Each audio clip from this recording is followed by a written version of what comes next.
bir tekkiz ishlashdi. Payg'ambarimiz aytganlar, Alloh taolo yaxshi ko'radi nimani? Bir ishni qilsanglar, puxta qilishinglarni. Professional bo'lsanglar deganida. O'zini ishiga vijdonan yondashadi, maksimal darajada zo'r bajaradi, professional o'zini ishida, o'shuning uchun ular o'tib ketdi. Ularda futbolistlari 5-0 ga o'tkazayotgan bo'lsa ham, 2 minut qolgan bo'lsa ham 5-0 ga o'tkazayotgan komandani o'yinchisi bor kuchi bilan yuguradi. Chunki rezultatdan qat'iy nazar hamma kuchini tashab chiqish kerak stadionga. O'zimizning ishimizda nimamiz? O'shuning uchun qolib ketdik. Birodarlar, sabab va natija. Mana shu yuksalish sabablari dinimizda ko'rsatib qo'yilgan.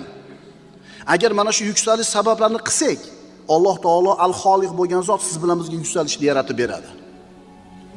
Ma'qulmi? Hech narsa